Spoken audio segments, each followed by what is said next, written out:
My name is Tom Hoechst. We're going to get going here. I'm going to try to get us back on track on our timing a little bit. Very interesting first session. I know there's a lot of questions, and it's hard to keep these things on time, but we're going to try to kick this up. I am the mayor from across the river here at Alton, Illinois, which is about 25 minutes on the other side of the river north of here. We just celebrated our 175th anniversary as a city. We were actually founded in around 1814. So you can imagine some of the old infrastructure and some of the problems we got in a community like that. I am excited to introduce our two panelists today to help us with the issues which we are going to cover is rural and urban development within the Mississippi River Basin. Our first speaker will be Dr. Dale Chapman, who is a good friend of mine. He is the chairman of the National Great Rivers Research and Educational Center, which is located in Alton. We're very grateful for that. And Mr. Michael Kimmel, who is the vice president of the Louisville Waterfront Development Corporation. The National Great Rivers Research and Education Center is a national leader in developing sustainable river management methods and technologies. And the Louisville Waterfront Development Corporation has overseen one of our nation's premier waterfront spaces, which has brought in over $500 million in economic development for the city of Louisville. I would like to make a couple announcements here before we get started real quick, but I've heard from no less than 4 speakers, counting last night the mayor of Grand Rapids, but if you want to get something done, go see a mayor. And I agree with the gridlock we have in Washington and the polarization, what we've seen in our state governments. We feel a feeling of ineffectiveness. I am very encouraged by this group. I'm proud to be a mayor with the closest form of government there is to the people. There's no doubt about it. And I think collectively we can get something done. I'm very grateful to you, Colin, for getting this initiative going.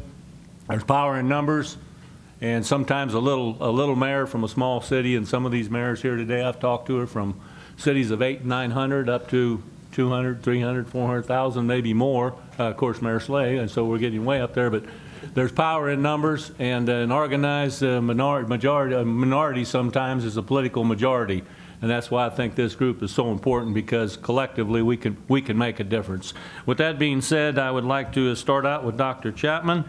And Dale, if you want to go ahead and make your presentation. Thanks, Mayor Hoechst. And I want to say hi to Mayor Thompson from Grafton, who's also in our community college district, and thank Colin for putting this together and getting us all together.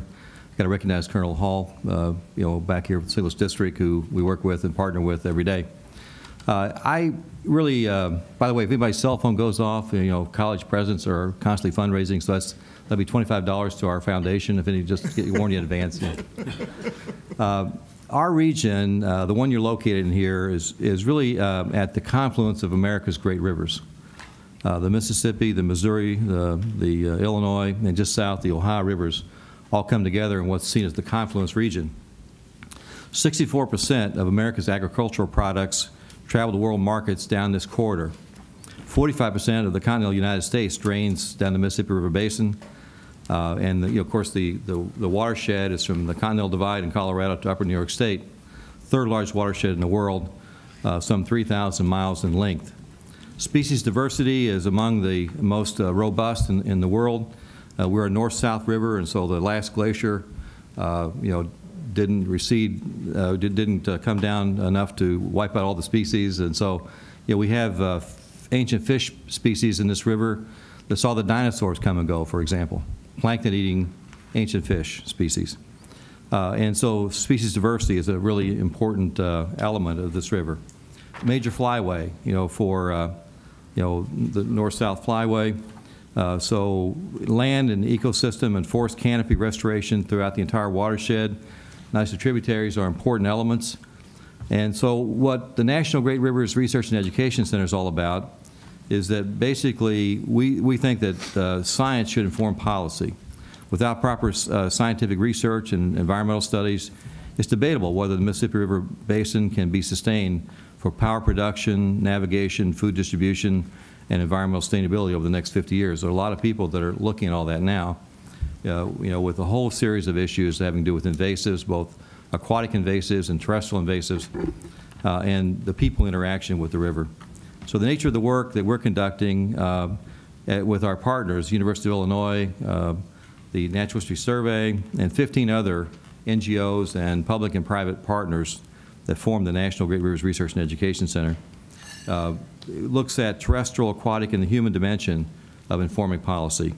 And if we're going to spend a lot of money on rivers, and we are, then let's spend that money parsimoniously, and let's get the most out of that expenditure that we can. And so if research can inform policy, we'll do that.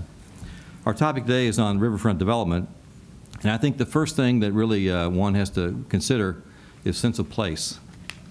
Sense of place determines how you approach, I think, development in both rural and urban locations within the watershed. And I think that you should start with a fairly high-level vision of what that sense of place is about. Every place has an ancient history, a near-term history, and honing that well and giving that a lot of thought and documenting that, makes a big difference in terms of how you go about approaching riverfront development and the economic consequences of that. Who are you as a city, a region? What do you stand for? And the fundamental question is, toward what end are you really moving forward? In our case, you've heard that we're in the confluence region. So we ask ourselves the question, if there's going to be an international freshwater research institute, akin to the Woods Hole Oceanographic Institute on the Atlantic Ocean, or akin to the Pacific Institute called Scripps, then where else should it be than in America's confluence, where all the great rivers come together in the third largest watershed in the world with all the characteristics I just mentioned. And so the sense of place led us to develop a world-class freshwater research center we call the National Great Rivers Research and Education Center. We started engaging universities and community colleges, and the Corps has these various districts, the Rock Island, St. Louis, Vicksburg. So we formed a national MOU with the Corps of Engineers so we could get the scale from the headwaters to the Gulf. And then we thought, well, there are a lot of community colleges out there, 1,700 plus community colleges. So, there are a lot of them along the river, and even more of them are in the watershed from, the Continental Divide to New York State.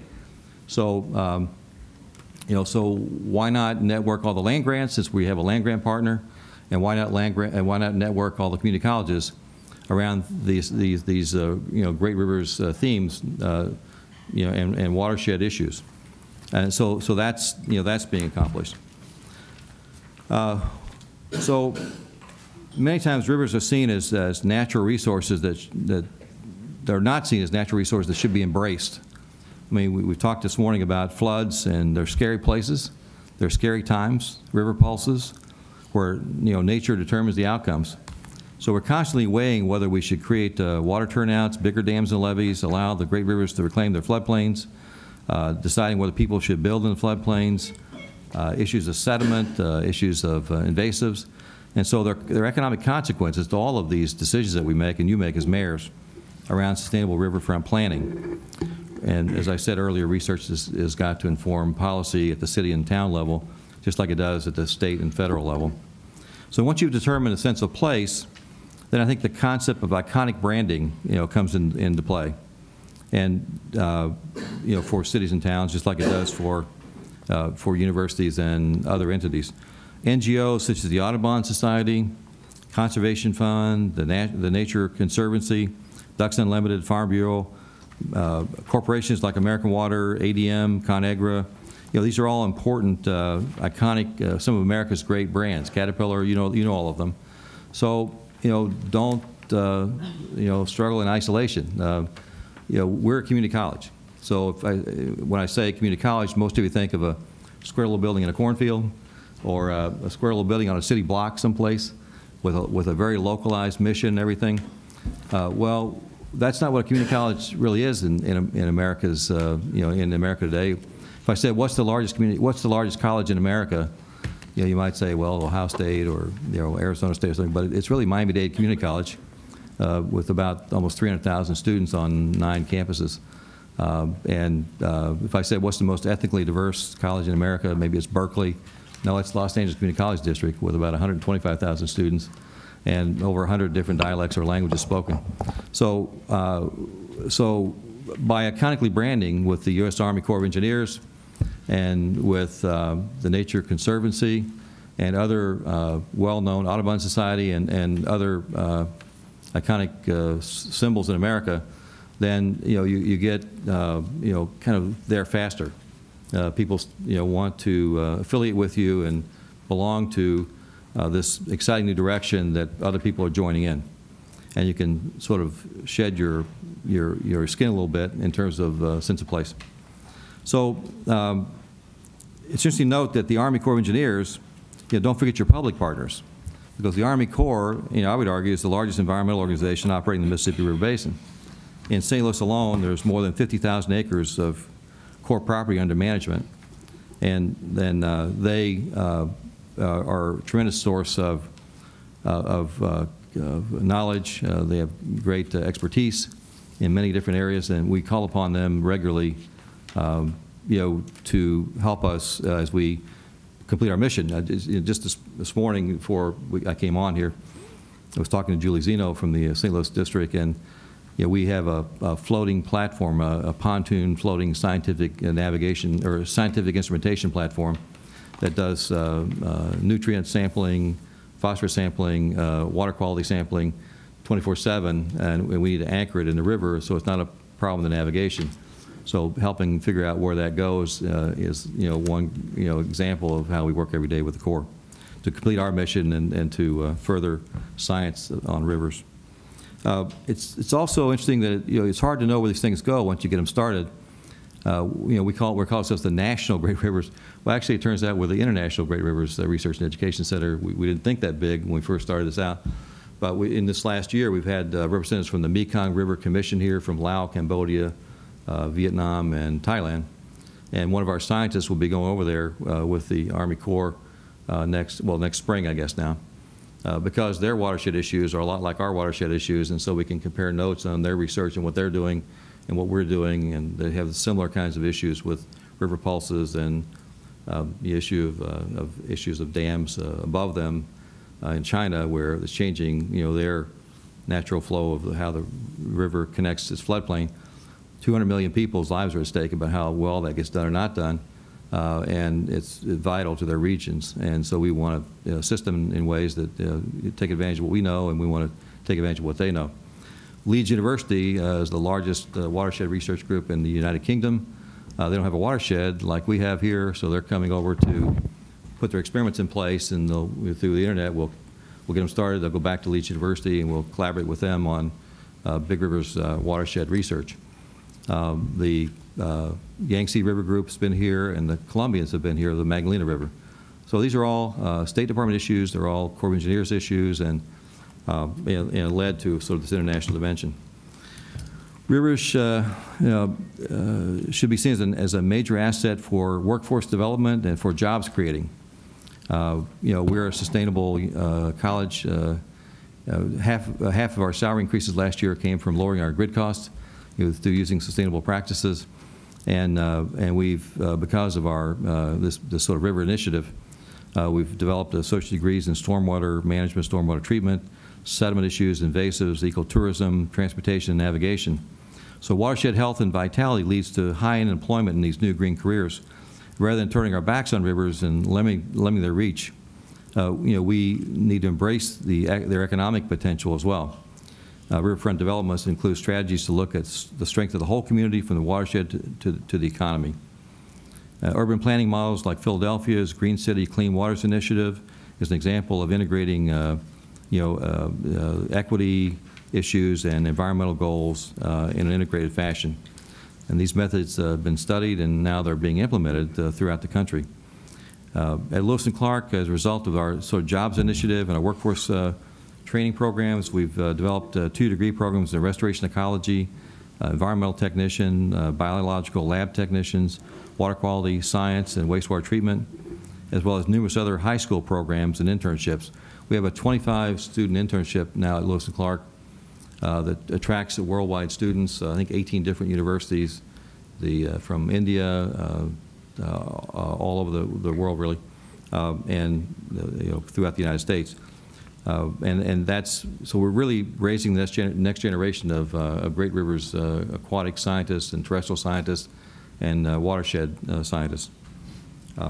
We also are starting to integrate programs like Youth Build and AmeriCorps with these programs. We just got a $1.1 million grant in youth build, and a lot of the work in youth build, traditionally it's been building houses, things like that. We see the sort of green economy as the next level of the integration of an on-ramp for a lot of people that need an on-ramp to higher education. And so finally, I think that honing these ideas, and the reason I'm sort of harping on this is that I really think that money follows a sense of vision and honing the ideas properly. In our case, about $50 million over the last 10 years for capital and operating costs for establishing this National Great River Center has been attracted to the Alton, Godfrey, and Grafton areas. And I think that we're only in the very first stages of doing that. I'm not a city planner. I know their TIF district and all kinds of levers that you all know about a lot more than I do, and maybe our next speaker will talk more about that. But I just wanted to kind of talk about this, how if you take universities and colleges, NGOs, the public sector, the private sector, and as Mayor Hoechst mentioned earlier, kind of leverage those partnerships. That's, I really think, a big part of riverfront development, whether you're in a rural area or an urban area. And the National Community College Association, AACC, and Washington just signed a national agreement with the U.S. Department of Agriculture to collaborate on rural development, and rivers have a big part of that.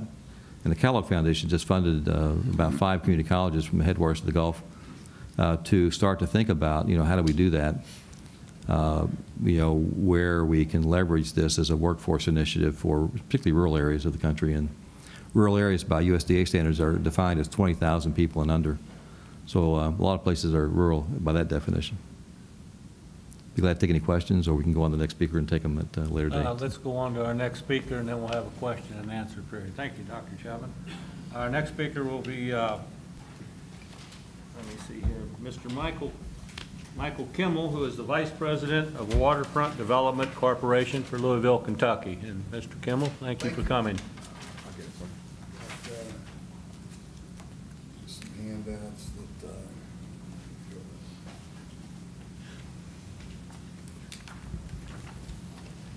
just an outline so that you keep track of things as we go through.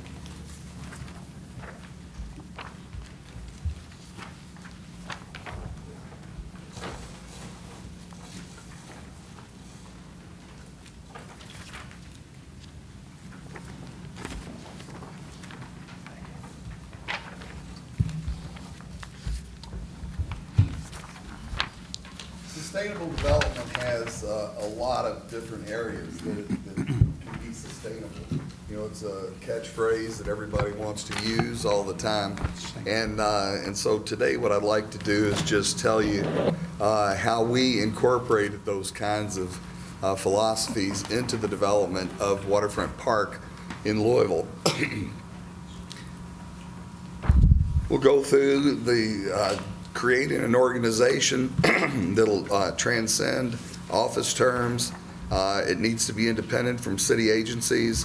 The access to city resources needs to be there. It needs to be legitimate and credible. In our case, we created the Waterfront Development Corporation. And the first point was to be able to transcend any kind of term limit. So you've got a mayor's term, you've got a 4-year, you've got a governor 4-year. You want all these people participating, and as you know, it's very hard to dedicate resources in your term when the next guy might be able to cut the ribbon.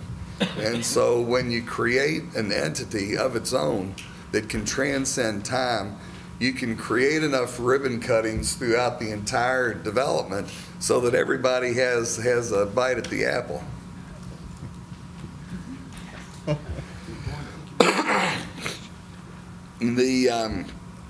This entity needs to be independent from city agencies. If you have a Department of Parks and you're going to create a park, what's going to happen is this development is just going to be one of the parks.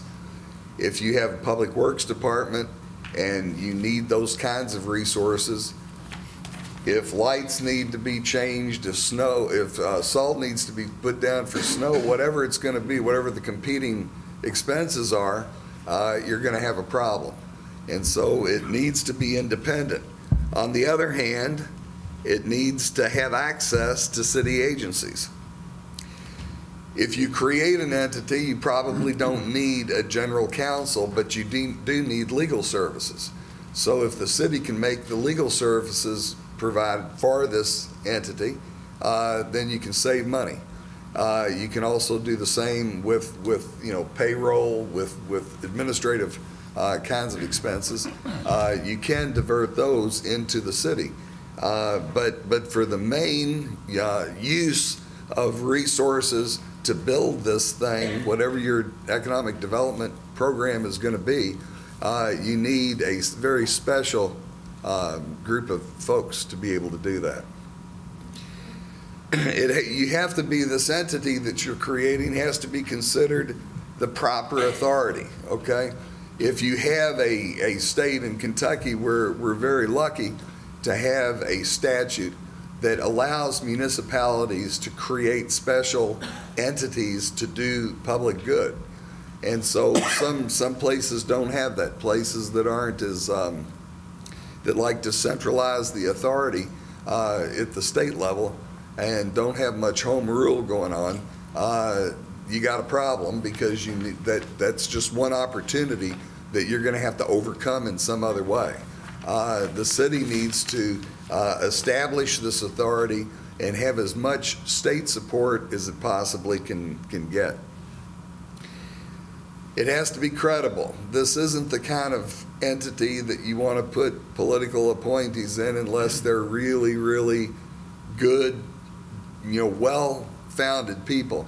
We tend to hire people who have a pretty good idea of what's going on and slightly hyperactive. It's much easier to pull the reins back than it is to put the firecracker under their saddle. Okay, enhancements to the sustainable idea. It's good to have an office on the site. It's good to create regulatory relationships. I'll talk a little more about district design reviews and the public focus. To have an office on site means a great deal. It will save you money all the time. There was one case when we were starting to do renovations around our building, and there was a traco operator who was getting ready to knock out a piece of concrete with a live 2-inch gas line going through it. So it was really good to be on site to say, hey, you might want to reconsider that particular move. And he did, and everything was good. Creating regulatory relationships.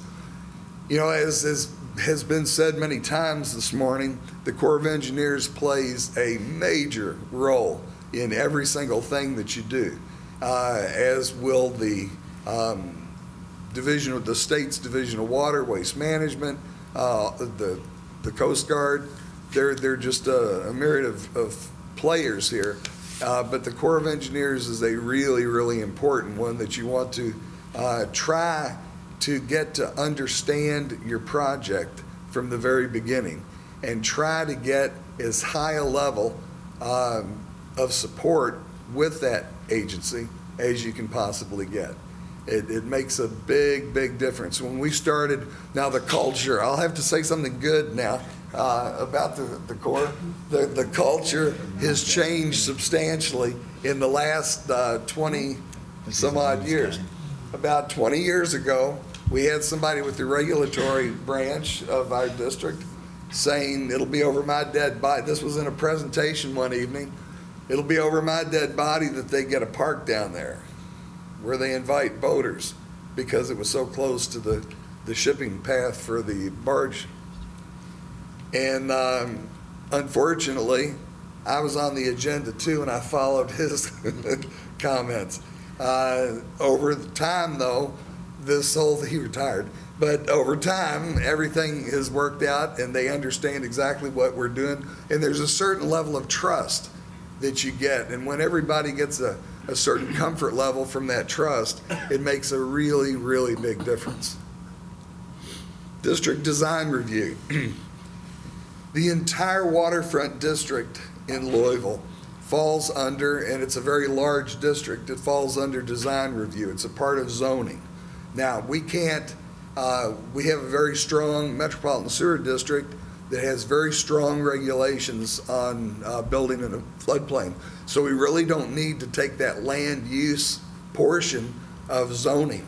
But for the design review, it makes a great deal of sense for this entity to also have the ability to review all designs of everything that goes on in that area, all the way from signage to the design of major structures. The public focus, I know that you know, everybody wants to get as much public participation in a project as they possibly can, but then you got to deal with it. You know, you've got all these things going on. We had an incredible number. We had a series of 10 meetings, a series of 4 meetings, a series of 3 meetings, and we wanted everybody to participate. But we tried to guide them toward talking about values rather than talking about specific things. You know, if somebody gets hung up with wanting to put a tennis court in a public park near the river, all of a sudden you're at a level of detail where you really can't do a lot of planning. Because if your design philosophy is to eliminate barriers from the downtown to the river's edge, you just put up fences around the idea of a tennis court. So what you need to do is try to keep with the values. If they want active recreation, leave it at active recreation. If they want passive recreation, leave it at that.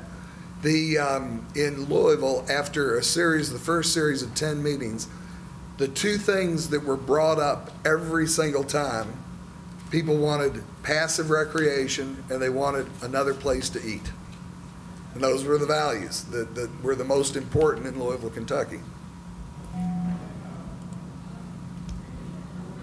Oops. Okay. The most important thing, and all I'm doing is echoing what was said earlier, maintenance-friendly design is sustainability. And one of the best things to do is first identify where your nuisance flooding is. You know, don't worry about the 100-year, the 3, the 500-year. The first thing to worry about is the nuisance flooding. That flooding, which occurs, you know, maybe 9 times a year, it gets up to a particular elevation, and it's always a cleanup that's going to have to follow. Limit your light fixtures in those areas, create hardscapes, have engineered banks, and choose materials wisely. In the picture that you see on the screen, you've got a whole area from the water's edge all the way back up to the seating that occurs back here. There's stadium seating on this whole wall here. That whole area will get flooded from time to time every year. Probably here it's about 9 times a year. But one of the things that we wanted to do was create space where folks could simply walk along the water's edge no matter where the water's edge was. So if it's only flooded a couple feet, they can still walk along the water's edge and some of those hardscapes without messing up anything. In the lower paths that we have, we don't put lighting. Okay, we have a lower path and an upper path throughout the entire linear park. And we just don't have lighting. On the next path up, we have lighting. We have lighting in other places that can be more sophisticated, more expensive kinds of lighting. But that just helps cut down on maintenance costs. The hardscape is a good idea. This is that same area looking in the other direction, where that whole area from the edge right here where that aluminum door is, from this edge all the way down to the river is about 9 feet. And so you have about one time a year it'll be all the way up there, but generally it'll be down in this middle area, allowing people to be able to walk along that water's edge. We also create hardscapes that are easy to clean, but where you don't necessarily want people to walk. This path that's on the left side of the picture is a kind of a serpentine path that goes cuts down below our great lawn right along the water's edge. Skateboarders and other folks, and even baby carriages, we wanted to make sure that they understood the difference between a comfortable path and a not so comfortable path right at the water's edge. So those are granite blocks that are juxtaposed to create a space that if you wanted to sit down, you'd be okay. But if you wanted to walk or have some wheeled vehicle, it would not be very comfortable. Also in hardscapes, this is a set of stadium stairs that are above the docks. The first 3 stairs that you see down there are filled in with concrete, okay? Those are filled in with concrete, very easy to wash off with fire hoses after a flood event. Then it gets up to the grass, and you can see it's used quite a bit. In fact, it was used so much that we later put down these pavers at another angle so that the people who come out from a restaurant that's right next door, don't have to contend with any mud if there's any rain event that occurred right before they go out there. All the banks, everything in Waterfront Park is engineered. There's no hillside, even though some of the hillsides look beautiful. They're grassed in, they're great looking. They have nothing to do with being natural. Every hillside has some kind of matting under it. It has some kind of, along this particular water's edge, we've taken gabion baskets and buried them in the ground. And then we have, in other places, rock mattresses, a little cheaper version, to be able to hold those hillsides. So we don't lose any trees, no matter what the flooding is. We don't lose any trees, we don't lose any vegetation, and we don't lose any soil into the river off those engineered banks. And there's some more just in the distance there. And so it's a pretty large expanse to be covered that way. Material choices, we are not perfect. And this is really a question of dealing with architects, landscape architects, and other professionals. They may think that limestone is a perfect product to put along the water's edge, and even when staff argued with them for some period of time, our board went ahead and said, okay, well, let's go on and try the limestone. They say it'll work, blah, blah, blah. Well, Geology 101 will tell you that limestone block faults and it erodes crazily. So we have been replacing that bottom's edge with concrete. Downtown versus your water's edge, your riverfront development. Avoid competition. Okay, reinforce the paths, eliminate the barriers, and attenuate the sound. In our case, we started out when the granddaddy of them all, as far as economic development at the water's edge, was the Baltimore Harbor, the Inner Harbor Project. And but Baltimore has so many people that visit. They can have their own buildings that have all kinds of concessions in them. They can have the water taxi that takes you over to Fells Point for all the commercial activity over there. Most of us don't have that luxury. So early on, we decided that we would not try to compete with downtown. We would want to create a space that was so good that it would make people want to be on the other edge, on the downtown edge of the development, and create a lot of economic growth in that area. And that's worked out really nicely. When you do that, you need to reinforce your paths. All the paths to get down to the waterfront need to be opened up as much as possible. You can see River Road over here, which goes along the entire waterfront park. That's 4 lanes. The paths that go up into the city.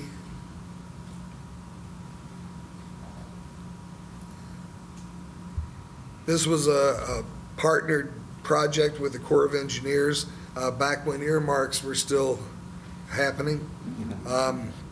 And we had a Belvedere that was right at the city, the downtown, the most active part of downtown, kind of the nadir point, at that elevation, and it went out over the expressway. So what we wanted to do was reinforce that path to get up to the top and to get those folks down to the waterfront itself. Now here's one that after hearing the conversations today, I don't know how many people, how many cities have this kind of opportunity, but if you have it, take it.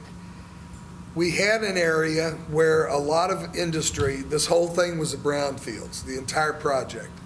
And we had, for most of it, we had a bank that was either totally vertical, okay, with sheet piling in there where it was a loading dock, or we had a natural bank where it was at a very, very dramatic slope, but went up about 14 feet.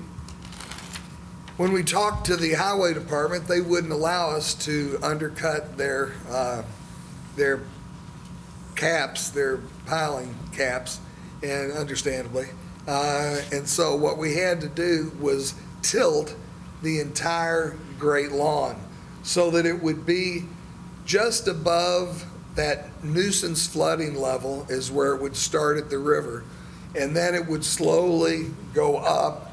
It would meet the piers of the expressway right where they are now, and then it would continue to go up until you achieve flood protection on the back side of the Great Lawn. So what you've got is a clear view of the river from 2 blocks away without having a flood wall or a levee. And so you can see that apartment building, our condos in the background were established there because that's flood proofed. Now, also in reducing barriers and reinforcing the paths, we had a horrible little street, 2nd Street, right under the 2nd Street Bridge. We had a flood wall that was very, very close to the piers on this side, about less than 10 feet away.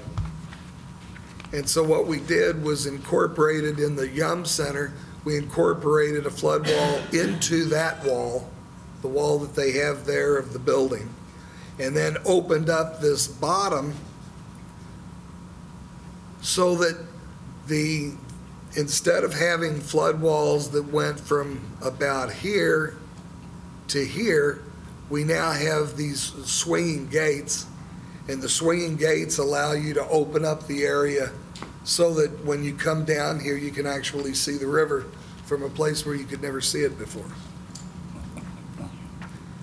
Those hillsides that we have in the park are very helpful for attenuating sound. And if you're creating a park atmosphere right next to your downtown, whether you have an expressway or not, you're going to probably want to attenuate sound. So these hillsides, we created these hillsides so that when you're walking on the path, you do get a very good sense of being isolated from the urban noises and whatever else. Behind these trees, now this was a little project that our landscape architect decided to take on himself. We've got an outside force that they're just the best workers you've ever imagined, and just really, really good at what they do. This area was just a dirt area. It had a lot of weeds growing in it, and so we planted trees, put down grass, and even irrigated it. And it's not part of the park. We just went over there and did that. But what it does, there's an expressway behind those trees. So it really reduces the noise from the expressway and makes it much more attractive to look back up into town. You know, over here you'll see buildings, but over here you would have just seen expressway, and this knocks that view out. Another really important thing is understanding electric billing. I had no idea. When it's a commercial account, every time you turn on a pump, it's going to cost you 3 times more than if that pump stayed on. Every time you turn it on. Well, we had water cannons that were, bam, bam, bam. And so during the high rate period, we were getting killed on just the expense of those. We changed them to a continuous flow, and we've saved an incredible amount of money, thousands of dollars. Also, just understanding your electric usage. Whether it's water pumps and sizing the water pumps correctly, or whether it's using LEDs instead of metal halide or some of the other alternatives, you can really save a lot of money on lighting. At the end of the park, we had a space that was an old park that was a very underutilized area, and we decided to change the use of that to allow a major development, and a major development because it was going to take a lot of money to be able to change the grades to a point where everybody would be above the 100 year, 3 feet above the 100 year. And so we created that, had different people bid on it. They came in, these guys won it. One of the benefits of working with them through the whole process was that we were able to take a promenade that runs through the park and extend it through their development. A lot of downtown growth has occurred, as mentioned earlier. We're well over 500 million now. Also, we've been able to focus attention on things like the 100 block of West Main, or East Main, I'm sorry. The problem was it was beautiful. All the historical people wanted it renovated. The people who owned it didn't particularly care. And so there had to be forces put together, the financing packages, the developers, and everybody, in order to be able to save this beautiful block of downtown.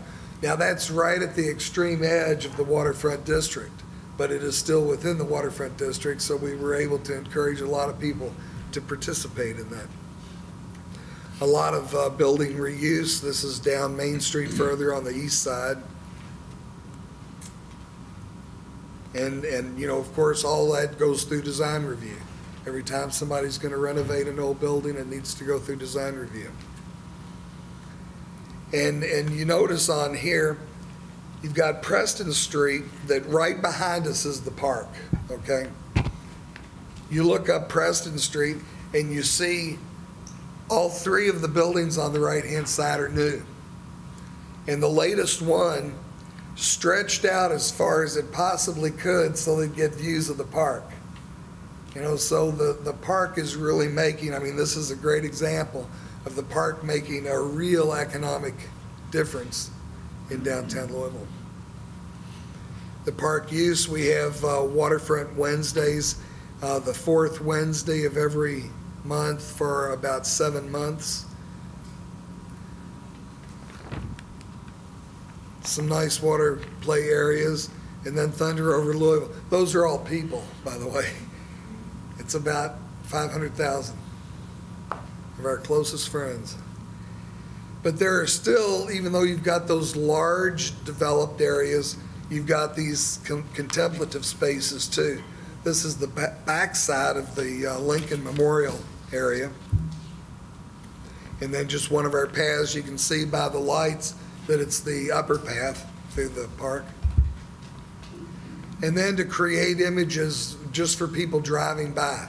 This is taken from, it could have been taken from a car just looking directly across one of the water features. And then finally, to put a little art in the project. If you design something, everybody's, what you're going to need to do is say no. What you're going to need to be able to do is figure out a way to tell people no, because you're going to have people come to you with, this is for the cancer victims, children cancer victims, and the thing, it's really depressing to look at the image, and they just keep, there's a barrage of those kinds of images that people would like to memorialize. So it's best to go with good quality pieces of art and not so many of them. That's it. Boy, good timing. I've been informed we're supposed to be downstairs on the 4th floor in about 2 minutes. Mr. Kimmel, Dr. Chapman, I thank both of you. If anyone has any questions, we're going to have to omit the question and answer period, but I'm sure these gentlemen will be glad to ask them. If you're going to be around for a few minutes, Mr. Kimmel, I've got a couple questions.